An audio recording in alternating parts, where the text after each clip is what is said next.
Thanks for coming from the Keys. Yep. For those of you that are just joining us, Marshall Gordon, the mastermind behind this entire operation right here. Good. First and foremost, a big hand to the entire Chaos crew here. Not only Brian cooking, you know, again, I say this every event, and I'll start every seminar the same way. These guys work really, really hard, these guys and gals. Work really hard to put on a great event for everybody here. They're here, you know, early in the morning, and they're going to be here real late tonight. Okay, so we really appreciate it. You're enhancing our entire experience for everybody. So one last time, a big hand for the whole Chaos crew. You guys accept tips, right? Okay. First off, my name is Captain Mike. I see a lot of familiar faces here. Thank you so much for coming back to our seminar. I want to talk to you just about a few quick things, and then we'll get into our topic of discussion. Florida Sport Fishing TV, we are currently airing our 11th consecutive season. It is airing on Bally Sports, available in almost everyone's households, although we've got some big news for you that Florida Sport Fishing TV, as of the end of June, will no longer be airing on Bally Sports. We are taking a giant leap forward and taking the show to a national audience, and we'll be airing on World Fishing Network from July through December, and then on the Sportsman Channel from January through June every year. Okay? Thank you. Our YouTube channel, as a reminder, youtube.com/Florida Sport Fishing. There are 500 plus videos on YouTube for you to catch up on and to keep you busy in between seminars and in between episodes of Florida Sport Fishing TV. That's obviously a great resource. We also have a streaming channel, Florida Sport Fishing TV Plus. How cool would it be to have a 24/7 fishing hotline that at any time, 24 hours a day, 7 days a week, I don't care what your question, comment, or concern is regarding saltwater fishing and boating around all of Florida, if you had that resource to ask that question and to get your answers any time of the day, that'd be pretty cool, wouldn't it? Well, you now have that with our streaming channel. Okay, you also have access to all of our new shows, exclusive content with seminars that are filmed every week. So we encourage you to please visit and join our streaming channel at fsftv.com. All of the seminars that we're filming, including this one, you'll also find on our streaming channel. So if you've missed any in the past, and I mean, I'm talking, there's some, oh God, there's some seminars that go way, way back. Don't watch those, okay? Just watch the ones from the last couple of years. But again, just a great resource. On top of that, I also have some additional news that we are launching a second really exciting fishing show. Another cable television fishing show that will start in January. And that will air on Bally's, where we're currently airing Florida Sport Fishing TV. I'm not going to tell you too much more about it at this point. However, I promise you, you will know that it's my show. Okay? It's called Captain Mike's Rigging Station. You're definitely going to know it's my show. Okay? So a lot of really cool stuff happening, but, you know, I think out of everything that I do, one of the things that excites me the most, that I really get a kick out of, is this, is standing in front of a live crowd and people that are anxious to be more successful out on the water, to learn different tips and tactics, and that's really what gets me fired up. And I want everybody to understand, you know, there's a lot of familiar faces that are here, and there's some new faces that I see as well. You know, if something's working for you, by all means, stick with it. I'm not telling you my way is the best way. I'm just telling you I've learned from experience, from, you know, owning and publishing Florida Sport Fishing Magazine for nearly 20 years, from filming Florida Sport Fishing TV for 12 years, fishing my entire life. It's what I do. It's what I eat, breathe, sleep. Everything is fishing, saltwater fishing. I don't care about freshwater fishing. Who here freshwater fishes? You know, the peacocks, the clown knife fish are all right, but, you know, but once you go offshore and you tangle, you know, and you're battling a 30-pound blackfin, it's hard to go largemouth bass fishing after that, right? Nevertheless, like I said, I really just want to share a lot of the stuff that I've learned over the years because I want you to be more successful. There's no secrets, as far as I'm concerned. There's no secrets. Short of giving you, which everybody knows I don't give out GPS numbers, I'm not going to, but short of giving you GPS numbers, I'll tell you everything else. Everything, okay, whatever it is that you want to know. And if I don't mention it in the seminar because it's challenging to stand up here in front of 125 people and remember every single thing and spill it all out in 60 to 90 minutes, there's going to be things that I don't touch on. So if there's something that you want to know, by all means, I'm going to be up here at the end of the seminar. Feel free to come on up and ask a question. And I encourage you to save your questions till the end of the seminar because I will likely address them all. And like I said, anything that I miss, don't hesitate coming up and asking me. Of course, you can email me, mike@fsftv.com, and I'd be more than happy to give you my cell phone number. It's 1-2-3-4-5-6-7-8-9-10. Okay, you can call me anytime as well. All right, let's get into it. Blackfin tuna. Who loves catching blackfin tunas? Right? We all love catching blackfin tunas. Two classes of blackfin tuna, footballs and fatties. Okay, that's how I look at them. Footballs and fatties. I'm not too thrilled with catching the footballs. I really like catching the fatties, okay? And that's really what we're going to focus on tonight, is how to find and fool the big blackfin tunas. And this may be a relatively short seminar compared to most of them because I'm not going to feed you any fluff. I'm going to tell you straight up. This is how you do it. This is where you go. This is what you do when you get there. Bottom line, period. There's no, secret sauce to this. The secret sauce is preparation and execution. It's about being ready for it and going out there and doing it, okay? You're not going to catch them sitting on the couch. If you go out one time and you're unsuccessful, don't cry, and say, hey, well, I'm not catching them. You went out one time for 2 hours, from 2 in the afternoon to 4 in the afternoon, on a Saturday, during a tournament. What'd you think was going to happen? Okay, I mean, you really have to put in the time. So let's start with the fish itself. Blackfin tuna, the smallest of all tuna species, yet they have the largest eye proportionate to their body of all tuna species. So what does that tell us? It's the smallest tuna, but he's got the best eyesight, okay? And real important that you remember that, because successfully finding and fooling the largest tuna, flagged, is all about stealth. It's all about stealth, okay? Really, really important to remember. The smaller fish, the footballs, fish that are 3 pounds to 8 pounds, okay, in that ballpark. They're the shape of footballs. They look like footballs. We call them footballs. You can catch them out here any day of the year.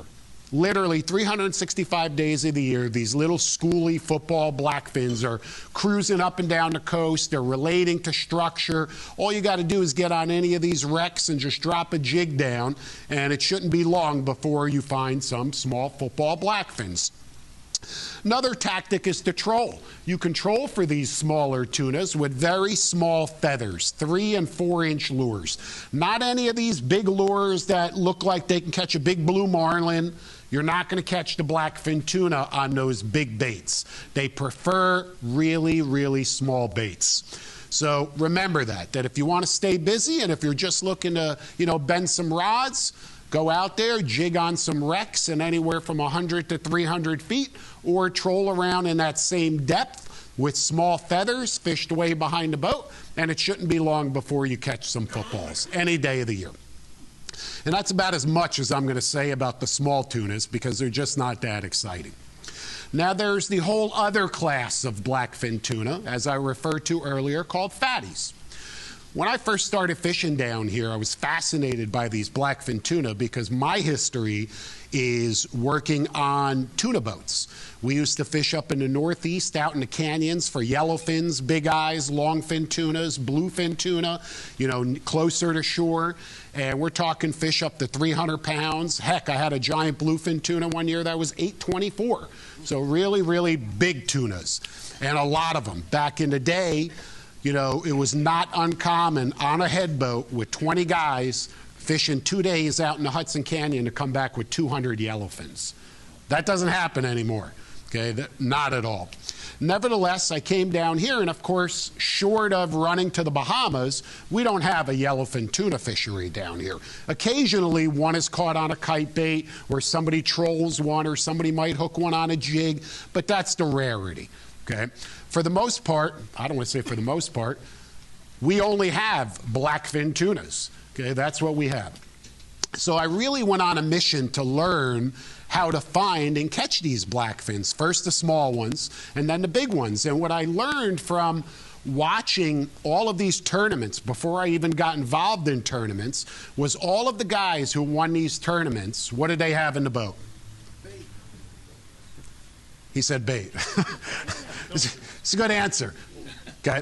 I'll tell you what they had in the boat. They won the tournament because they had 4 blackfin tunas in the boat, in addition to their king mackerel and any other fish that they may have had. You know, we all know, or if you don't know, most of the meat fish tournaments that take place right here, the ladies fish off, the rodeo, all of, you know, the saltwater shootout, slam, you're allowed to weigh in 10 fish, 4 of any particular species, and that could be dolphin, cobia, wahoo, blackfin tuna, and of course king mackerel. So the strategy is very simple on all of these tournaments. The very first thing that I need to do in the morning is get my 4 king mackerel in the boat, my weighers as we call them, because the fish need to be a minimum of 10 pounds in order to qualify. So all of these tournament guys, not charter guys, all these tournament guys, they'd go out with a mission in the morning to catch their big king mackerel. And a lot of them would run 50 miles all the way up to Jupiter or anywhere from here to Jupiter. After they got their 100 pounds or so of king mackerel, they then needed to switch gears because you can only weigh in 4. So how do you accumulate more weight? You target the blackfin tunas. And the guy who was able to weigh in 8 to 10 fish consisting of big king mackerel and big blackfins would win the tournament. You'd see the same names. You probably still see the same names. You know, first to 10th place is probably the same guys year after year.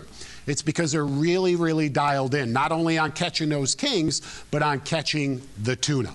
Okay? And at first, I'll tell you, man, I had a lot of frustrating experiences. I couldn't find these things. I couldn't find them. I couldn't catch them. I was really getting frustrated. I like to consider myself a pretty educated angler, even 20 years ago. And I'd go out and fish and just couldn't score. You know, and it really became frustrating, especially when I saw other boats that were catching them. Who wants to catch more fish? Who wants to some people didn't raise their hands. Who wants to catch more fish? Who wants to catch bigger fish? Right? Well, I was the same guy with the same logic and said, well, how do I do that? Let me learn more about these tunas. And I'm going to share with you everything that I learned, and really I'm going to flat out tell you how to do it. Okay, period. So understand that this is a magnificent hunter. Not only does he have incredible eyesight, but he can hunt and feed in 80 feet of water or on the bottom in 880 feet of water. That is a huge territory, a vast territory where these big blackfin tunas can hunt and feed. I know that because we've caught them in 80 feet of water, 100, 120, 140, et cetera, all the way on out to over 800 feet of water, jigging for golden tilefish, and you get hooked up, and guess what you got? A big 25, 30-pound blackfin tuna. And you say to yourself, what in the world is a 25 to 30-pound blackfin tuna, fatty, doing on the bottom in 880 feet of water outside Hillsborough Inlet? Anybody want to take a guess at what he's doing? He's eating squid. He's eating. Exactly, he's eating. They will go anywhere they can to feed, and one of their primary food sources is squid. And squid live on or near the bottom. It's that simple in the pitch black. And the fact that this tuna, this 30-pound tuna, in icy, frigid waters, nearly 1,000 feet below the surface, can cruise around on the bottom in pitch black and pick off these small little squid that are this big. Literally, they're an inch, okay? And he can just shovel as many of them he can into his mouth. To me, that's a magnificent predator. And you know what? He shouldn't be easy to fool. And he's not easy to fool. He really isn't, and he shouldn't be. But I know how to fool him. And you're about to learn how to fool him, too. Okay? So we know they've got a vast range as far as depth and what they can, what they can tolerate, okay? Season, right now, I cannot stress this enough, as far as Pompano Beach is concerned, you are in the epicenter of the Southeast Florida fatty blackfin tuna fishery. Right here. This is it. This is X marks the spot. And peak season is May 1st. That's when it really starts to fire up. May and June, those 2 months, is when you're going to have your shot at catching these bigger blackfin tunas. Look, you can go out any day of the year and pluck off 1 or 2 big fish, okay? But now is when it's on. That's why all of the tournaments are right now. It's not coincidence. It's because there's the most fish migrating through the area. And that's why it's so important for you to get dialed in right now, because the next 2 months are going to dictate what your tuna season is like here in South Florida. So how do we do it? First and foremost, we know the fish are here. Okay, we know that they don't like bright lights, or I should say, a bright sun and bright daylight. Like all tuna species, they have large eyes, like we talked about earlier. It gives them the ability to find food in the pitch black way down deep, like we just mentioned. But because they have such a large eye, bright sunlight also affects them. So they like the darker, cooler conditions, the low light conditions. So first thing in the morning, when that sun is just coming up, not even, before the sun even comes over the horizon, we have what we call false light, okay? Peak feeding period for the blackfin tuna. Here's one way to catch them. I highly doubt anybody here is going to do this, but I did it many, many times. I hope that you do it, but I doubt you will, and I'll explain why. The first step involves you waking up at 3 in the morning. Okay, there goes everybody right there. Okay, get up at 3 in the morning. Everybody's like, all right, forget it, Mike. We're going to go just troll the little footballs. Forget the fatties. We don't want any of that part. Okay, get up at 3 in the morning, go catch bait. Go catch pilchards. Okay, by the pier, put a chum bag in the water, wherever it is that you're going to catch your pilchards, load up on pilchards. Okay, as many as you possibly can. If you're going to buy them by bulk. Okay, you want to have as many live baits as you possibly can. You don't need goggle eyes, you don't need thread fins, you need pilchards. I don't care what size they are. As many as you can. And when I say as many as you can, I'm not talking about 36. I'm talking about 336 at a bare minimum, okay, a lot of bait. Then at around 5 o'clock, because you've caught all your bait now, you're going to start to make your way a little bit north, up off of Boca and Delray, up off that area. And you're going to find a cozy little spot in 130 feet of water. And it's still dark, it's pitch black, okay, so take your time cruising up there because it's dangerous running boats at night, so be careful. And you get up there 5 o'clock in the morning, anchor up, get your rods ready. You only need 2 rods, okay, depending on how many people you have on the boat. And at around 5:30, while it's still dark, start throwing live baits. Start live chumming off the back of the boat while you're anchored. It's imperative that you're anchored. It's imperative that you have some current. 9 out of 10 times the current's going to be running to the north, which is perfect. You're in 130, you're anchored, the current's running to the north, and you're throwing a steady stream of live baits. As soon as you're able to look out and go, wait, all right, I can see a little bit. You're starting to see some big splashes behind the boat. And it's going to be a mix of bonitas and blackfin tunas, big blackfin tuna. You have approximately 30 to 45 minutes to catch as many as you possibly can before the bite just goes whoop and shuts down. Okay? So you need a lot of live bait. Feed out a live bait. 30 or 40 pound fluorocarbon leader, relatively heavy rod. You could even bump it up to 50 pound at that point because still really low light conditions, and you're live chumming. And when you live chum, what happens? A frenzy. Everything going on behind the boat, it's a frenzy, it's a feeding frenzy. So the fish aren't that picky during a feeding frenzy. Okay, the blackfin tunas are not going to swim up to a pilchard and go, stop! It's 50 pound, not 40 pound, don't eat that bait. Okay, don't eat that bait, eat that one. That's not going to happen. Okay, so during that feeding frenzy when you're live chumming, you can beef up your tackle a little bit. Nevertheless, you can catch those big blackfins just like that. Not something everybody's going to do. I understand it requires you to lose sleep, but I promise you that you're going to feel like a hero when you're coming back in the inlet at 8 a.m. with your big blackfins on ice and everyone else is just leaving and your day's over. Okay, there was a stretch there where we were just addicted to this and literally would do it every night. Now, of course, it's a gamble, because if you don't catch the bait, you're not catching the blackfins. That's the bottom line. Okay? And, of course, if you're tournament fishing, this doesn't apply to you because, obviously, you can't fish that early in the morning. So if you're just fun fishing, that's one way to catch them. We also know kite fishing, right? Kite fishing is incredibly popular and how most of the big blackfin tunas are caught here. This is not a kite fishing seminar. We had that a couple of months ago. If you missed it, please check out Florida Sport Fishing TV Plus, and you can watch that seminar, okay, where we talked all about kite fishing. But there's some nuances and some things that you need to know when it comes to chasing blackfin tunas, the big blackfins, when you're kite fishing, that are really game changers. So early in the morning or late in the afternoon during low light conditions, those big blackfin tunas will be up on the edge feeding between 100 and 180. That's really the magic little area. If you had to narrow it down even more, 120 to 160. However, that's going to vary. You know what it's going to vary based on? The clarity of the water, the quality of the water. Blackfin tunas, the big blackfin tunas, are not going to be in that pea soup green water that you'll catch kingfish in. You're not going to find the blackfins in that, so don't even waste your time looking for them.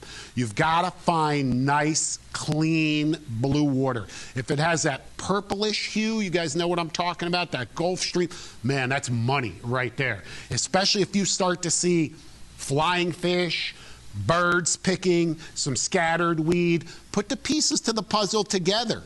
Okay, it's one thing to find clean water, but if it's dead water and if it's empty, you're not going to catch anything. You've got to have some other elements mixed in with that water. And sometimes that water pushes in shallower, 80 to 120 feet, and sometimes it's out deeper, 280 to 350 feet. You've got to fish that water. That's really, really important when it comes to the big blackfins. You can pick off sailfish in dirty water. You can pick off cobias, certainly king mackerel, but when it comes to the big tuna, very, very rarely are you going to find them in anything other than perfect water. So that's very, very important. Understand that water for a second. When I say clean water, you guys, like I did for decades, fish right here at a Hillsborough Inlet, and then you have Boca Inlet. You have the Gulf Stream that's flowing this way to the north. Everybody with me so far? If I lose anybody, say, Mike, you're losing me. The Gulf Stream's flowing to the north, right? Sometimes that Gulf Stream will push in close to shore. 100 feet, 150 feet, 200 feet. You've got the current flowing to the north. The water's nice and blue and clear. However, now it's an outgoing tide. It's an outgoing tide. So water is being pushed out of these inlets, and it's not clean water. It's an outgoing tide.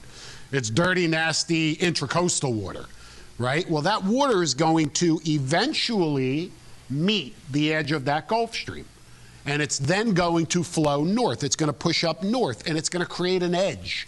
If you're on this side of the edge, on the dirty intracoastal water side, you're not catching big blackfins, buddy. Not going to happen. If you're on this side, you're catching big blackfins. So I cannot stress enough how important it is that you read the water and that you understand what is happening. And there are times when you'll be fishing a pocket of clean water and suddenly you're like, what the heck? And it just went from blue to green, right? Or the other way around. You're in green water and suddenly it went all blue. There could be a little eddy, there could be a break right there, and there's times you have to follow that water.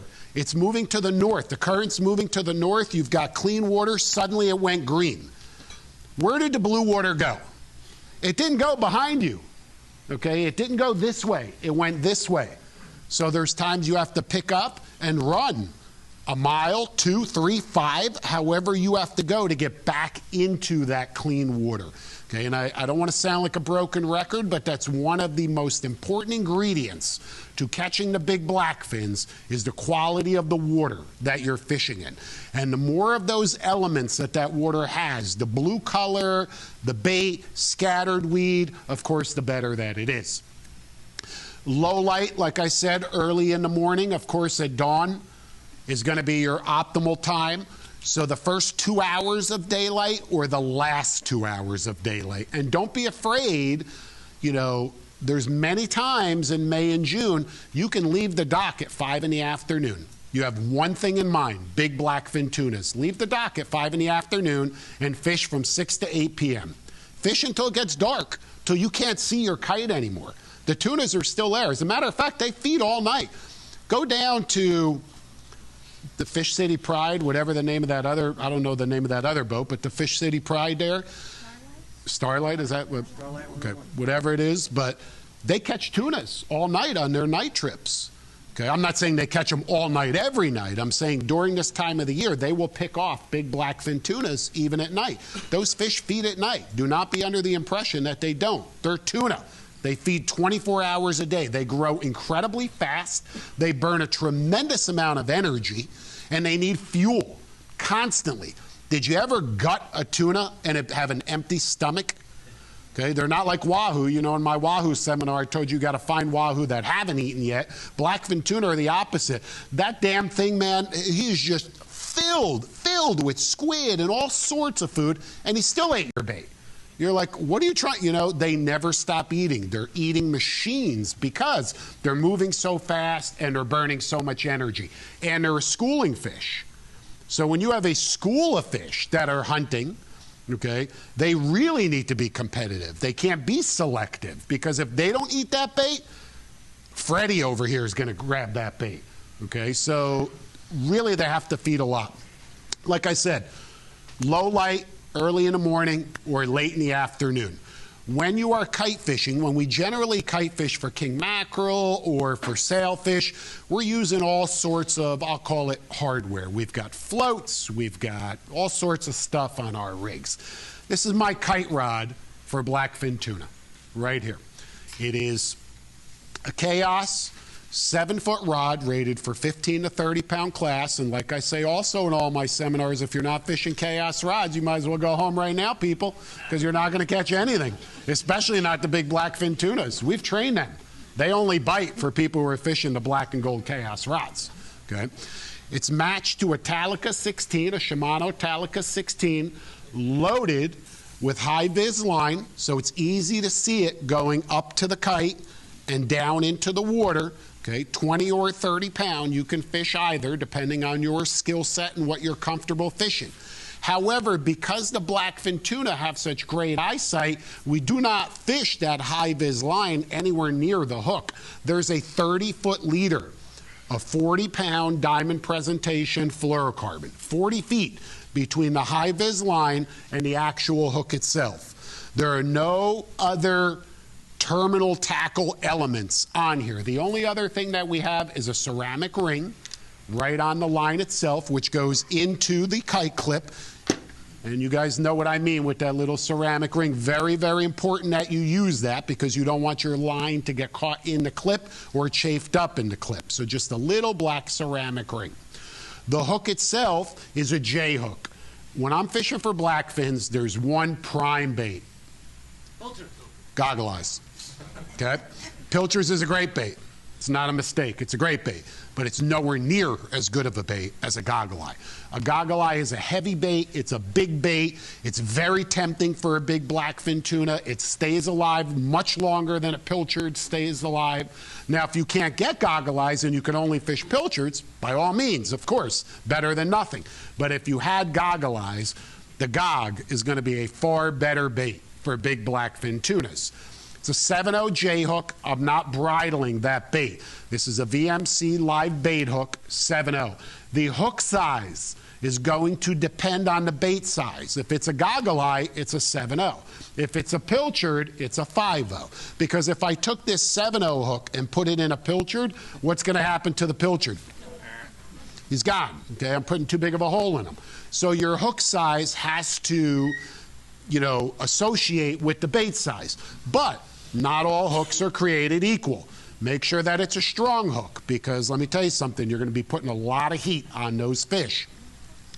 The reason there is no float, sometimes you'll hook a 30-pound blackfin tuna, you're fighting that fish, and suddenly, pop, gone. You lose them. You bring it up, your entire rig's gone. You know why your rig's gone? Because a damn king mackerel chased your float through the water and ate it, okay, and cut you off. So we eliminate that altogether with no additional terminal tackle, especially when you're tournament fishing. Number two, you don't need the float. A float is nothing more than a strike. I don't even want to call it a strike indicator. It's just an indicator of where my line is. When I'm looking off the side of the boat, I'm fishing 3 lines, 3 baits off my kite, a short, a mid, and a long. And I could see, obviously, the floats. If they're different colors, it's easy to distinguish which is which. However, it doesn't serve really any other purpose. And it has some detriments to it as well. For example, it catches wind. If there's any breeze, it could catch that float and pull your bait up and out of the water. Okay, keep that in mind.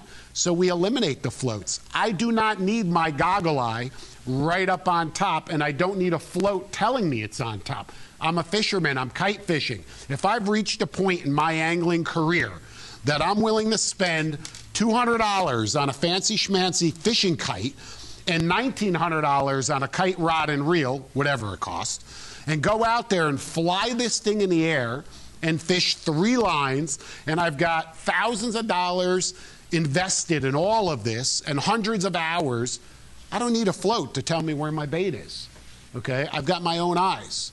And if my bait's up in the air, I'm going to see it. Anybody ever go kite fishing and their bait goes up in the air and it's flying through the air? Some people call it a flying fish. Okay? You're not going to catch any blackfin tuna if your goggle eye is this far off the water. I don't care how hard you try. You're not going to. Okay? But you don't need a float to tell you that. You're looking out going, oh shit, is that my bait? Yeah, let me drop that into free spool, right? And drop that back down. Now, if the goggle eye is 10 feet below the surface, is that okay?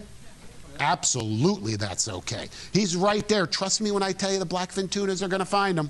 They're going to find them. And also trust me when I tell you, you're going to know when you get a bite, because you're going to be looking out and suddenly it's going to look like somebody dropped the Volkswagen in the water. Just a big explosion, a big splash. That's that blackfin tuna just blowing up on your goggle eye. Okay? And he's running off with it. So for me, I stick to an absolute minimum as far as additional hardware. I keep it as stealthy as possible. That's first and foremost. Next, get it away from the boat. Blackfin tunas don't like your boat. Get it away from the boat. Your kite, when you've got a kite set up, especially if you're going to, I don't want to say specifically set up your kite just for blackfin tuna fishing, but the distance from the kite to the first clip should be no less than 100 feet. So there's 100 feet right there. In between clips, approximately 75 feet. So you're talking about a football field minimum from beginning to end. However, when you are specifically targeting the blackfin tuna, let it rip. Get it out there further. Okay, get your bait out there. You don't want your bait to be around that boat. You want your short bait to be where your long bait generally is. Everybody follow me there? So you've got 3 baits. If I'm, sail fishing or king mackerel fishing, it's set in one position. If I want those blackfin tunas, end of the day of a tournament, it's the last couple hours, I need those big blackfins in the boat, or at least one, push it, let it rip. Get that short bait where the long bait is. You've got plenty of line on the reel. This is why we fish these Shimano Talicas. They'll hold hundreds and hundreds and hundreds and hundreds of yards of line. You don't need to worry about getting spooled, okay, by any means. So get it out there away from the boat. Now, what happens, you're kite fishing, big blackfin comes up, jumps on your long bait, and you get bit on the long bait because that's the furthest one away from the boat, right? It's the furthest one away from the boat, big explosion, you reel up all the slack, pops out of the clip, and you're fighting this blackfin tuna. other than you, who is actually fighting the blackfin tuna, the person next to you, what should be the first thing that he does? Pop open that kite reel and let it fly. Pop open those other rods and take your 2 shorter baits and get them right back out there where that long bait was, because there could likely be more blackfin out there. They're schooling fish. It's very rare, very, very rare to catch just one big blackfin. You're either going to catch them or you're not. I'm not saying you're going to catch them all day, but when the bite does turn on, it's usually with multiple fish because they swim in packs, they swim in schools. Okay, so when you blow, or when a fish blows up on your bait, instinctively you want to get your other baits right there where that fish blew up on it. So remember that on the kite side of things. Also,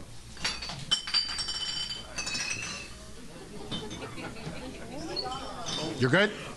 Marshall, I think he needs another beer. Where's those cocktail waitresses that you mentioned, right? Get them over here. Anyhow, you know what it is. Nowadays, nobody wants to work. It's crazy. Nobody wants to work. So back to the kite fishing. You know, late in the day, now you're putting all the pieces to the puzzle together. You've got to fish that clean water wherever that clean water is. I would rather be kite fishing for big blackfin tuna at the end of the day between 250 and 300 feet, if that's where the clean water is, than between 130 and 180 where you typically would find and fool these fish if there's green water inshore.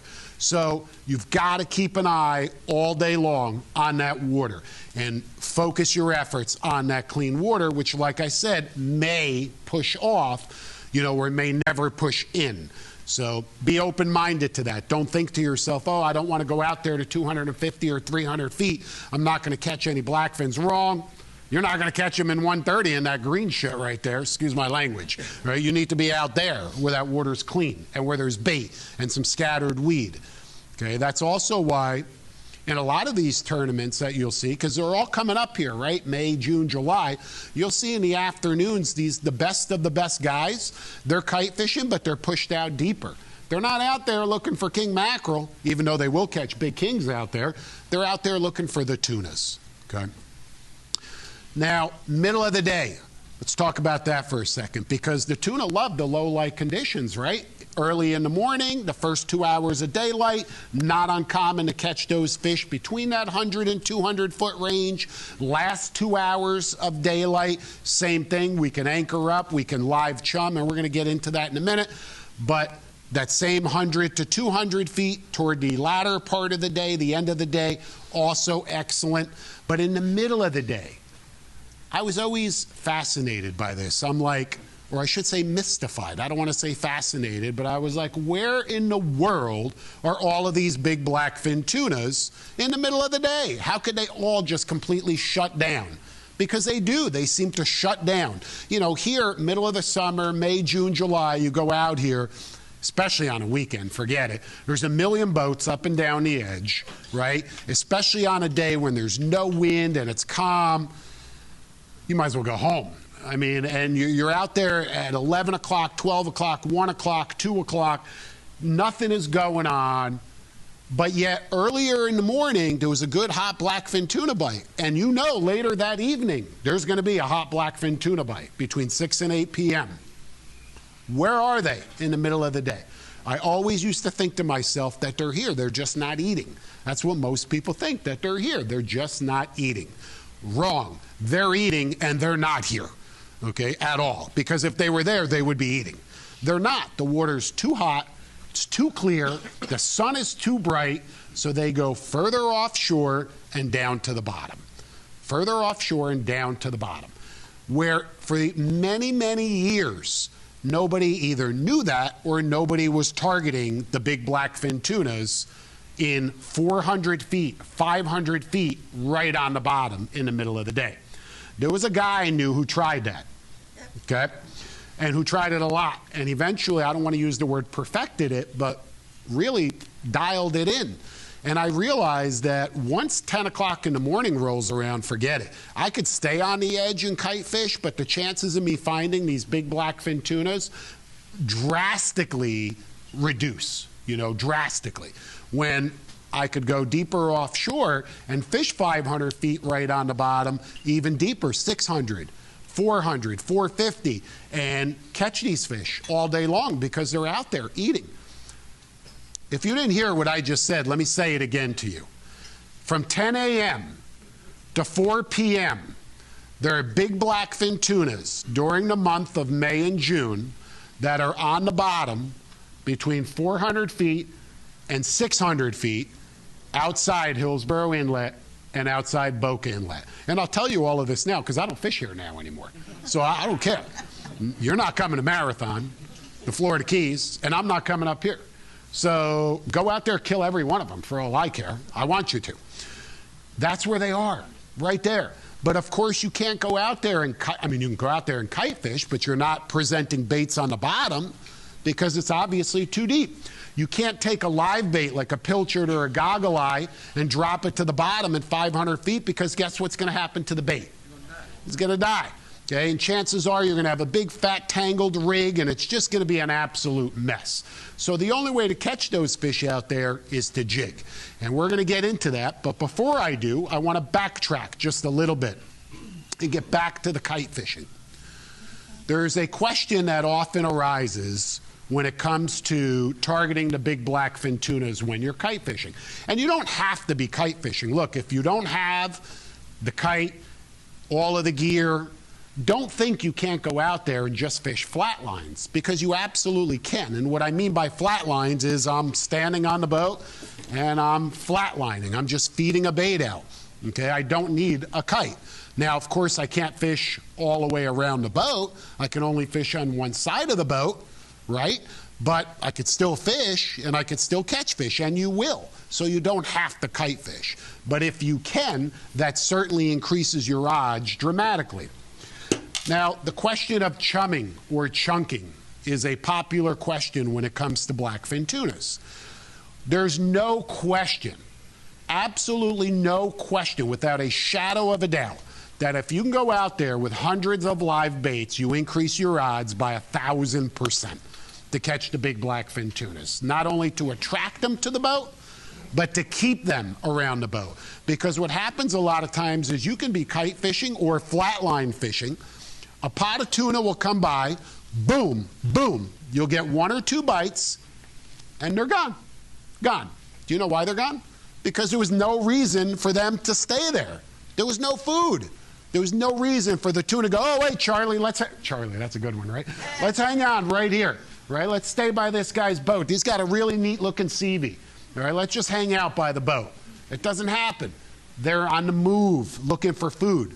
So if I'm throwing live bait and there's a ball of live bait under the boat, it only makes sense that I'm going to create this feeding frenzy, and it gives a reason for the fish to stay there. If I can't get live bait, there's an alternative, chunking.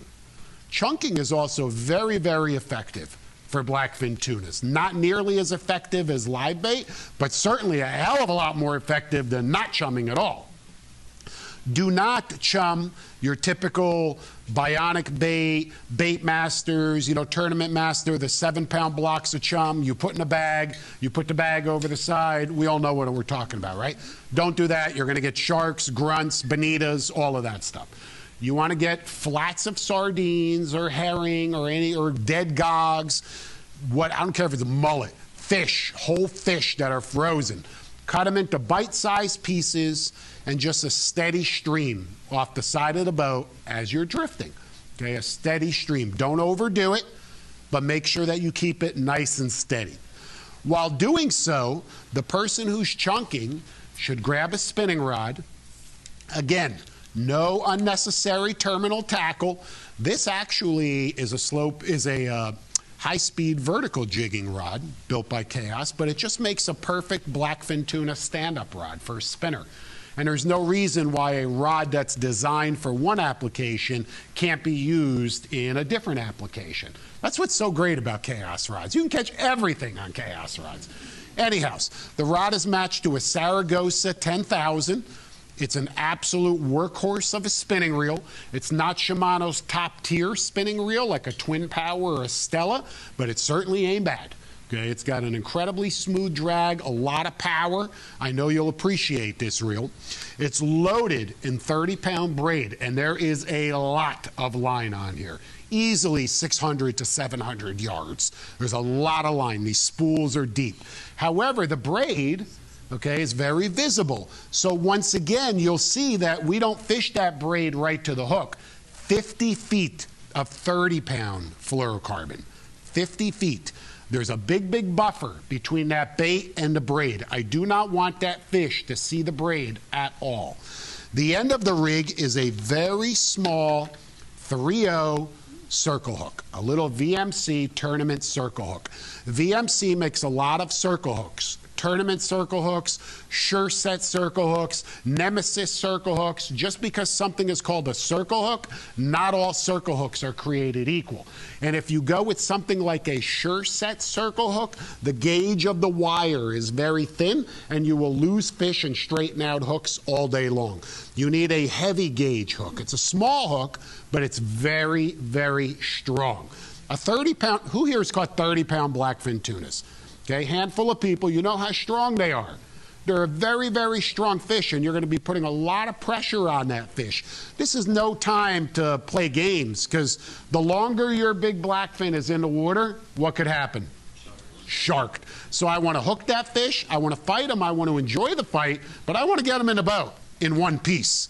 So if I'm fishing inferior tackle that requires me to fight that fish for an hour, chances are something's going to happen. Tackle failure, shark failure, something. So make sure again that that hook is a thick gauge hook. You take a small chunk and you hide that circle hook in that small chunk and you just feed out the chunk at the same rate of the chunks that you're throwing. Some guys will take slabs of bait. They'll cut all the chunks in advance. They'll have them in a 5-gallon bucket. That's one way to do it. Another way to do it is just to have a little cutting table on the boat, little fillet table, throw a couple herring up there, chunk them up, throw it. Wait a few minutes, cut another one, throw it. In other words, cut them as you go. Okay? I don't care how you do it, just do it. Okay? And just chunk as you're drifting. And that is a very effective means of not only attracting the big blackfins to the boat, but keeping them there long enough to turn one bite into 3 bites. Okay, real important. They may ultimately leave. They may go, you know what? I really didn't like this. You know, I ate a couple bites and I'm gone. I don't care. We already caught 3. So, real important. We know it works because when you're cutting the blackfin tunas at home, guess what's in their bellies? The chunks, right? So, of course it works. Spinner is all you need. Anybody can do this. You don't need anything super fancy schmancy. So, again, that's what I would recommend. That absolutely, if you can live chum, it's going to give you a huge advantage. If not, then chunk. Okay? If you're not going to chunk, then you are very limited to catching one here and one there, because even a blind squirrel will find a nut every now and then. Okay? It's okay. We're just recording this for the world to see. Go ahead. Oh, it's Marshall. Oh, it's okay. Okay. So, getting back to it. We talked about the chunking. Okay? Now let's get back to the recent conversation of jigging, which is absolutely my favorite way of catching these big blackfin tunas. Not something that was done very often for a long time because no one, like I said earlier, nobody really thought the tunas were out there. And I want to tell you honestly, I did not go out there looking for blackfin tuna. I went out there because at 10 in the morning, that blackfin tuna bite shut down. The kite fishing shut down. There's no wind. It's blistering hot. Sometimes there's no current. And you need something else to do during the day, right? To fall back on. Hey, let's go jig some tilefish, some gray tilefish. And suddenly, we're not catching the gray tilefish. We're catching the blackfin tunas mixed with the gray tilefish right on the bottom. At first, I thought it was a fluke. 58 trips later, no fluke. We don't get fluke. Okay? We do get fluke. So, 58 trips later, I realized this obviously isn't a fluke. They're out there. So, like I said, there's no better way to do it than to jig. This is your typical slow pitch jigging rod, and when I use the term slow pitch jigging, I don't want you to get scared. I don't want you to think that you need to be some sort of specialized fisherman who's got a lifetime of experience and you're really dialed in on slow pitch jigging. Basically what I'm saying is drop a piece of metal to the bottom and move it, okay? And as long as you have the ability to do that, you're going to catch some fish. Now, of course, there's some tackle that's designed specifically for that, which offers you a huge advantage. This is a slow pitch jigging rod that I actually designed, that of course they sell here. It's 6'3". It's rated for 150 to 400 grams, which, by the way, all slow pitch jigs are not rated by ounces, they're rated by grams. Okay, and from your high school or college days, you know how many grams are in an ounce. Okay. Anyhow, very light rod, Toray carbon fiber, very, very sensitive, incredibly strong, but very light. It's matched to a Shimano Oshia Jigger 2000. Okay, a lot of options here. The Trinidad 16N from Shimano is also a great jigging reel. There's a lot of options. This happens to be my favorite. Loaded with 30-pound diamond braid, a 25-foot leader, a 40-pound diamond presentation fluorocarbon. The leader is tied to the braid with an Alberto knot. I told you I was telling you everything, and I'm going to tell you everything. The leader itself is tied to the jig with an improved clinch knot. If you don't know how to tie an improved clinch knot, which is called a fisherman's knot, you should be playing golf and not fishing. Okay? It's a basic fisherman's knot. That's all that it is. You don't need to know anything fancy. The Alberto knot to connect the braid to the leader, Google Alberto knot. There's step-by-step instructions, okay? A uni to uni, I don't care how you do it. The point is you can't use a swivel because you've got these tiny little guides on these slow pitch rods. You're not using any sort of wind-on system, okay, with a swivel or anything like that. And all you need is just a bulletproof connection between the braid and the fluorocarbon leader. As far as the jig is concerned, basically anything long and silver and slender. It's going to get to the bottom fast. It's 250 grams is the ideal weight. And really the #1 jig that I have found here for blackfin tuna is this right here. It's called the Sardine 250. Right there. That's what it looks like. One side is all flash. One side has glow stripes on it. It has assist hooks on the bottom and the top. You don't need the assist hooks on the bottom and the top if you're specifically targeting tuna. But when you are jigging 400 to 600 feet, guess what else you're going to catch? Blue line tilefish. What's another prized bottom fish that you will catch out here in 400 to 600 feet? Snowy grouper. Did I hear somebody say snowy grouper? Snowy groupers. So it's nice to have the assist hooks when you hook those snowy groupers.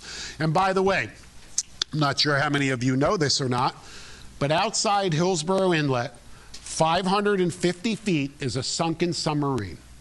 It's just north of the inlet and 550 feet. Get to that sub. We call it the sub. Again, I'm not going to give you the numbers, but if you dig hard enough, you'll probably find them somewhere. The blackfins are all over it, and the snowy groupers are on it, and there's big tilefish on it as well. The only trick is the current. If there's too much current, you can't fish it effectively. You want current, you want to be able to move. You want the boat to be moving and to cover ground. Half a knot, 0.8, 1 knot, 1.2, it's all okay. Once you start getting into 1.8, 2 knots, forget it, go do something else. You just can't achieve that proper presentation. You're going to take your jig and you're going to drop it all the way to the bottom. All the way to the bottom. And you're going to work that jig 50 feet up off the bottom. And then you're going to drop that jig back to the bottom. And you're going to work that jig 50 feet up off the bottom. And you're going to do that as many times as you can before either, boom, you're hooked up because you've got a tuna on, or your line is scoped out, at which point you have to reel it all the way up and start over again and drop it back down. Pay very close attention. Keep your thumb on the spool. The tunas are notorious for eating the jig as it falls. So as it's going down, if suddenly your line is completely slack, What happened? You got him, baby. He ate your jig. Reel, okay? And that is one reason the Oshia jigger, Shimano's Oshia jigger, has such an advantage. When I put this reel in free spool, okay, and that jig is dropping, as it's dropping, my thumb is on the spool. I'm not restricting the speed that the jig is dropping because I want it to get to the bottom as quickly as possible. But my thumb is on there, and I know where the bottom is. Suddenly, I went slack. I do not even need to waste the time to lock it up. Look what happens when I turn the handle. It automatically engages. Okay, it was designed specifically for jigging. So again, I'm dropping it, boom, line went slack. Instantly, I can crank that handle, get up any slack, and now I'm hooked up. Okay, not all of the tuna that you jig on the bottom in 400 to 600 feet are going to be 25 to 30 pounds because not all blackfin tuna are 25 to 30 pounds. And anybody that tells you that everyone you catch is going to be a fatty and not a football is fibbing you. Okay, you're going to catch mixed size fish. But in order to catch the fatties, you got to weed through the footballs. And there's nothing the matter with that. Just let those small ones go because now, of course, you can only keep 2, okay, blackfins. Back in the day, that wasn't the case. Right now, May and June, we predominantly have a southeast breeze. So I would start on the deeper side of things, maybe 500 feet, go right outside Hillsborough Inlet, right to 500 feet. Stop the boat, start jigging, and you're going to be pushed up and in. And when you get to 350, go straight back out to 500 feet and keep doing this pattern. Okay, and every single time you get a bite, pay attention. How deep was I? Where in the water column? Etc. And you'll see a pattern emerge. Now, remember when I'm out there looking for these tunas in the deep water, I'm not looking for tuna on my Furuno machine, on my sounder. You know what I'm looking for? Bait. I'm looking for squid. If I find the squid, the tuna are going to be there. The squid show up on my machine as a little layer of fuzz suspended just off the bottom. Everybody has different machines, the Simrads, Raymarines, Garmins, whatever. I don't know what it looks like on your screen. I'm telling you on my Furunos, very distinguishable. You'll see a little layer of fuzz. That's what I'm looking for because if I find a food, I'll find the tuna. These things are moving. They're moving fast. I'm fishing straight up and down, or in other words, my sounder is straight up and down, my transducer. There could be fish 100 yards away that are moving in this direction. I may not see them or even know that they're there. So if I drive around all day looking for readings for fish, especially in that deep water, I'm going to be burning a lot of fuel. And no, like they're not bringing gas down to $3 a gallon anytime soon. Okay, we know that. So it's a very efficient way to fish, to be out there to drift and cover all of that ground because, again, you're not burning a lot of fuel, you're not looking for fish, you're looking for the bait. Will you catch them if you don't find the bait? Yes, because you may not have bait right here, but a quarter mile up, a half a mile up, a mile up, there may be a pile of squid on the bottom. And most of the squid that these tunas are eating down there, I'm telling you, they're this big. They're really cute. You know, they're like 2 inches.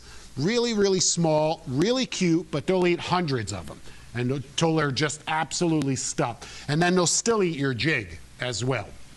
So I cannot stress it enough. You've got to use the right tackle because you're going to get fatigued if you use really heavy equipment without braid, and if you're only fishing mono, you're just not going to be able to jig properly.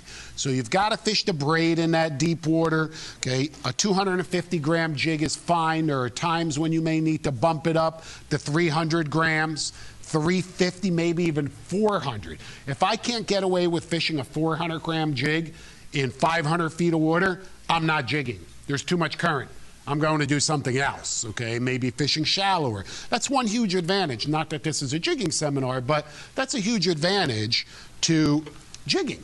That you could fish 100 to 1,000 feet of water with the same one rod and reel, and you can go back and forth and follow the conditions, you know what I mean, depending on what you're finding. And you just can't do that with many other fisheries.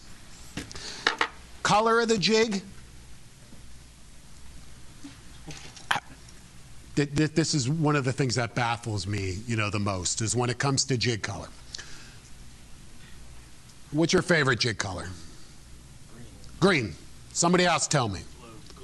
Glow. Silver. I heard orange. I heard gold. Anything with glow. Red. Okay, there's 125 people here. I'm probably going to get 125 different answers, right? Everybody has a preference for a particular color.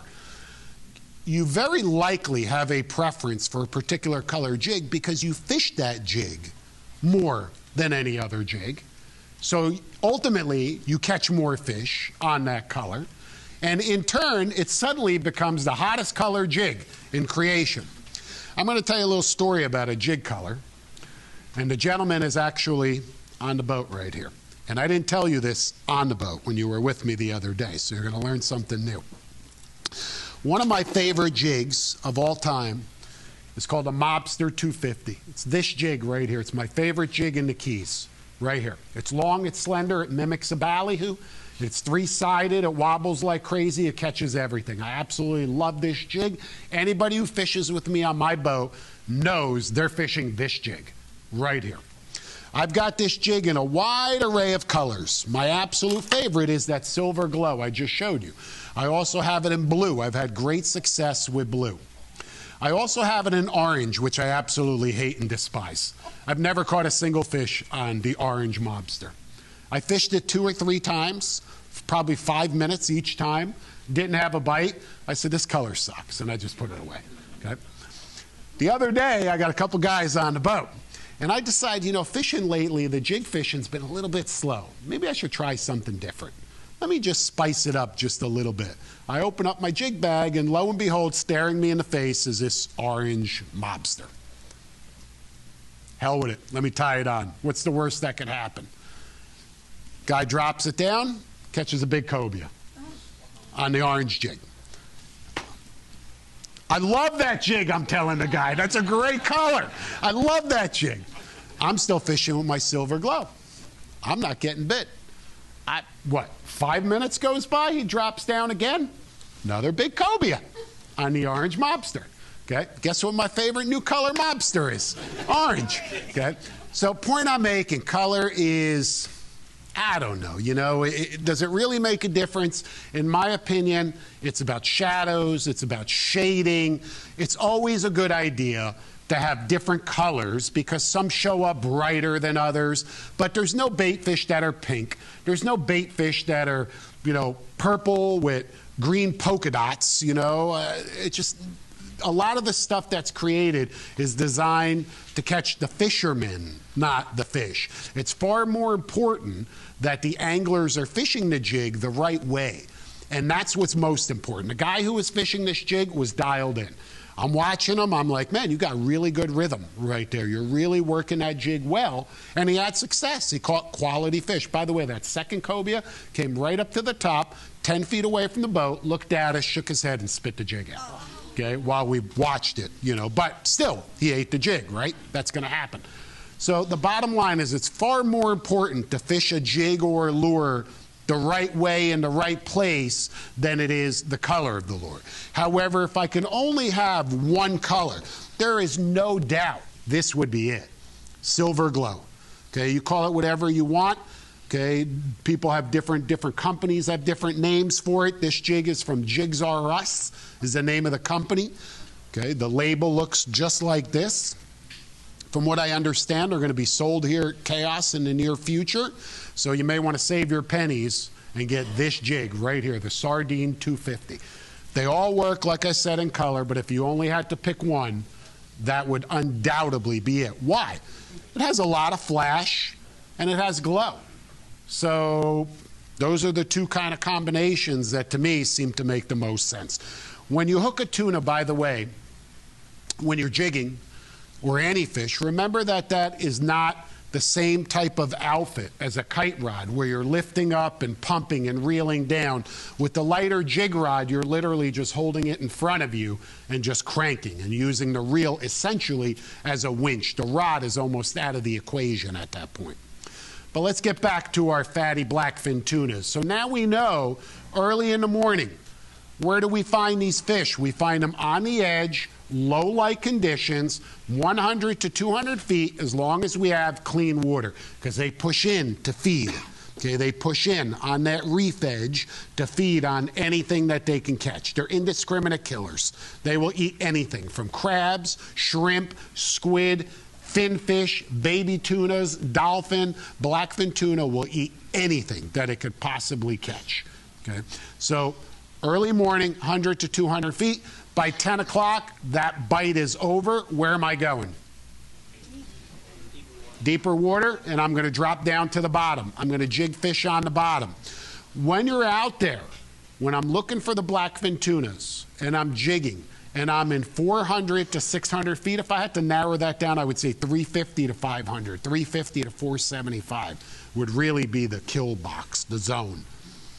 When I'm dropping jigs to the bottom, wouldn't it make sense to take a spinning rod with a pilchard or even a squid and throw it out there? Two of them, one off the bow, one off the stern. So before we start every drift, or I should say once we start every drift, before we drop our jigs down, we throw 2 spinners out. Because guess what you're going to catch on those spinners? That's right. Okay, 50% of the time, and I literally calculated it, 50% of the time, you'll get dolphin bites on those flat lines. So why not increase your odds? Because one 30-pound dolphin can switch, can change the entire day, can give you a lot of morale if everything else is slow. One of the most important factors about successfully targeting blackfin tuna is twofold. One, confidence in what you're doing, where you're doing it, how you're doing it, and morale. Excuse my language, kids, hold your ears. If you got a shitty attitude, you're not going to catch big blackfin tunas. You're not, because it requires you to really be dialed in, to really be focused. And you may have to make sacrifices, because guess what? What don't you see here?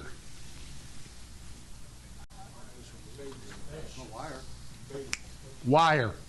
No wire, okay, at all. So what does that mean? That means if a 40-pound smoker king mackerel eats my goggle eye, guess what I got?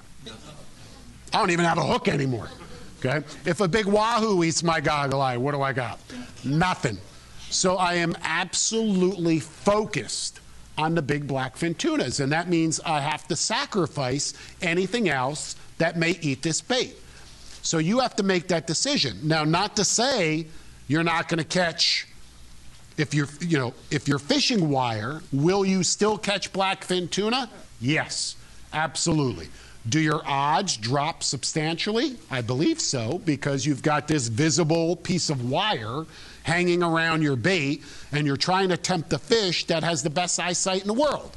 So, of course, anything that doesn't look natural is going to decrease your odds. It makes sense. This isn't rocket science. It's fishing, and it makes sense. It's common sense. But if you don't fish the wire, like I said earlier, you risk losing some of those other toothy critters. As far as king mackerel are concerned, if I never catch another kingfish for the rest of my life, I think I'm going to be okay. It's going to be a struggle, but I think I'm going to be okay if I never catch another kingfish. Wahoo, on the other hand, I don't like to lose wahoo. Nobody likes to lose wahoo. But I'm not wahoo fishing. If I was wahoo fishing, I would fish wire. Okay? I'm blackfin tuna fishing. So I'm going to do everything in my power. I'm going to feed my baits out and get them far away from the boat. I don't want to spook them. I'm going to make sure I'm in that nice clean water where the tuna are going to be, because they're not going to be in the dirty green water. I know that already. Okay? I'm going to fish no wire, and I'm going to go as stealthy as I could possibly go. I'm going to fish the biggest, freshest, liveliest bait, because I'm trying to tempt the predator who's not dumb. Okay, now again, if I'm live chumming and they're in a frenzy, you could put an apple out there on 400-pound multi-strand cable with a shark hook, and you probably get a blackfin to eat it. But of course, that's the rarity. And nowadays, pilchards just aren't as easy to come by as they used to be. Am I right? Okay, used to be, I don't know, who remembers the phenomenal pilchard fishery we had in Boca Inlet? Right? I mean, you can go into Boca Inlet. You can black out every bait well on your boat, pulling up stringers with sabiki rigs 5 at a time until your arms fell off. It was that easy. You can anchor up at the pier. Like I said, put a chum bag in the water, and catching 500 pilchards was nothing. That's just not the case any longer. You know, there's pollution, there's more boat traffic, there's more pressure, there's all of these factors that come into play. So it's becoming harder and harder to live chum. And if you want to buy the bait, well, bait's becoming more and more expensive. How much is a dozen pilchards up here now? What do they charge for that? $25. So we'll say $40 for a dozen pilchards. Let's not go there yet. Let's use the $24. Let's use $2 each, okay? $2 each, I need 300 to 500. Not only is it the question of money, okay, where do you get them? Because not everybody, there's just not as many bait guys as there once was, and it's not easy to get 500 pilchards, especially during tournament time, at all. We all know that. So unless you have a dedicated, which keep in mind, some of these boats, some of these big boats have dedicated crews and dedicated bait boats that do nothing but go out and catch bait. This is what they do. They go bait fishing. So when they're fishing these tournaments, they have the best baits possible, okay? How do you compete with that if you're just a weekend warrior? Can you compete with that? I don't think so. I don't think you can compete with that in overall weight, but you certainly can compete with that in the largest fish, because anybody can catch the largest blackfin tuna or wahoo or king mackerel. That's just being at the right place at the right time doing the right thing.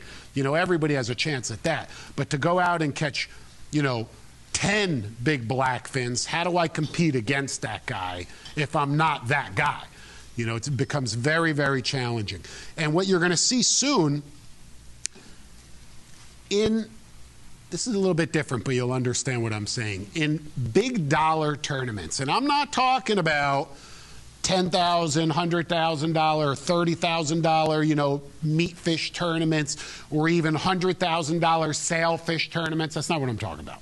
I'm talking about $1 million marlin tournaments, the big time stuff, right? Big boats, big marlin tournaments. The latest technology in these big custom sport fish boats are something called sonars. What is a sonar? Essentially, I want you to picture somebody taking a 70-something foot custom sport fish yacht and drilling a hole the size of a 5-gallon bucket through the bottom of the boat. And then there's this big transducer that's about the size of a 5-gallon bucket, and you push a button and it slides down through the hole. And it's now protruding out the bottom of the boat. And it's like a radar, 360 degrees. And you can not only determine the radius, but how big that beam is that's going around. Now you may be thinking, what sense does that make? Well, here's a guy, he's trolling for blue marlin. And if he wins this tournament, not only is it worth $1 million, but he wants the prestige. He wants to be the guy that won the tournament. It's not even about the money. Heck, he's got an $8 million boat. He doesn't care about the money. He's got money to blow, but he wants to win the tournament. So he's got this sonar, and he's got a guy on the boat whose only job is to stare at the sonar screen and to make adjustments. And the guy at the sonar screen goes, boom, blue marlin, 12 o'clock, 3,000 feet. And the captain now goes, I don't see him. And he goes, oh, there he is, right there on the machine. And they start following that blue marlin. And then the blue marlin goes this way, and then he goes that way, and they go this way, and they chase him around for 2 hours before they finally cross paths with him, and the blue marlin comes up and eats a bait. And they win $1 million and win the tournament. So all of these big boats now have sonars because they got to be competitive. You're going to see that technology slowly making its way into your market. Heck, they already have it with all of this freshwater fancy stuff. You see this side imaging and live view. You can watch a bass eat your rubber worm. God! You can watch a bass eat your rubber worm from 50 feet away. Okay, that's all coming to our industry as well, to, you know, our sector as well. Point I'm making is technology. If you have it, use it. If you don't have it, you better get it. You know, and you better be zeroed in and dialed in, because if you don't, then you're going to be lucky just to pick off one big blackfin every now and then. But to do it consistently, you really, really need to be dialed in. And finally, like I say in all of my seminars, and this perhaps is the most important one to discuss this, is really angler failure and tackle failure. Okay, you get that big tuna, you're so excited, you finally got him, he's screaming line off the reel, you're hoping it's a big blackfin tuna, you're not sure yet, you're calling it, your buddy's like, dude, that's a big blackfin, that's a big blackfin, I know it's a big blackfin. You know, and he's telling you it is, and you're hoping it is, but you're really not sure, and then finally you see it. Right? And he's doing his circles and he's next to the boat and your buddy gets real excited and he reaches down with the gaff and hits the line and there goes the blackfin swimming away. And you go, Bob! Right? Did that ever happen to anybody? Okay. Losing a fish because Bob swung the gaff and wrapped the line around the end of the gaff, or you socked down the drag, or the line was frayed. You know, a million different things could happen that are preventable and avoidable. We call those angler failure and tackle failure. The story I just told you about the cobia that came up and spit the jig out, that's not our fault. There's no angler failure or tackle failure on my boat, ever. Ever. That was just a rare fish that decided to spit the jig out. There was nothing we could have did about that, and that's going to happen. You're not going to land every fish. It's just not going to happen, okay? Things are going to happen. You're not going to land every fish. But if you take the measures to avoid losing fish, you're going to be a far more successful angler. It only takes a second to change a leader, to feel it and go, hey, it's a little frayed up, let me retie that. It only takes a second to double check a drag. I don't care, you know, even the most expensive, fanciest tackle in the world, the drag is still not bulletproof. It's adjustable. There are lever drags. If you're not sure how to operate a lever drag reel, going after big blackfin tuna is not where you want to learn how to do that. Okay, make sure that you know all of these things in advance. Like I said, right now, May and June are your peak times to get out there and target these fish. As far as eating quality, if you ask me, blackfin tuna rival the best yellowfin anywhere. Why? Because you can go over to Papo Huey's, whatever it is, okay? I'm just using that as an example because it's right here. And you can have some sashimi or something made out of yellowfin tuna, and it's delicious. How old is that yellowfin tuna? Because that blackfin tuna that I caught this morning that I'm eating right now, he's about 2 hours old. 3 hours old, that flesh. So my blackfin is far fresher and far better, in my opinion, than a restaurant's yellowfin. Okay, now if you took both fish side by side, you'd probably notice a difference. That yellowfin's a little bit lighter, a little bit better. But that's rarely the case. Blackfin tuna are absolutely awesome on the dinner table. You could eat them raw, sashimi, poke. I've made blackfin tuna burgers. I've made blackfin tuna so many ways I just couldn't figure out how else to eat them, because you get a lot of blackfin tuna meat off of a 30-pound blackfin. They yield a lot of, okay? Make sure that you bleed them. You can simply cut their gills is the easiest way. If you're fishing a tournament, do not bleed your tuna. Why? It's going to lose weight. And in a tournament, first and third place is not separated by pounds, it's separated by ounces. And you lose 1 ounce. You know, it could cost you tens of thousands of dollars and a couple of places in the rankings. So don't bleed your tuna if you're fishing a tournament. Otherwise, I highly recommend you bleed it. Make sure it's in a nice slushy mix and you get that flesh, you know, that meat as cold as possible. At the end of the day, like all other fisheries, catching the big fatty, the big blackfin tunas, a lot of people call them butterballs, okay? You're going to get out of it what you put into it. If you're not willing to sleep, or if you're not willing to sacrifice other fish and put in the time, what can I tell you? Catch kingfish for the rest of your life, okay? That's it. That wraps it up, guys. Thank you very much. Appreciate you coming. We're going to do a raffle real quick. I'm sure Marshall's going to be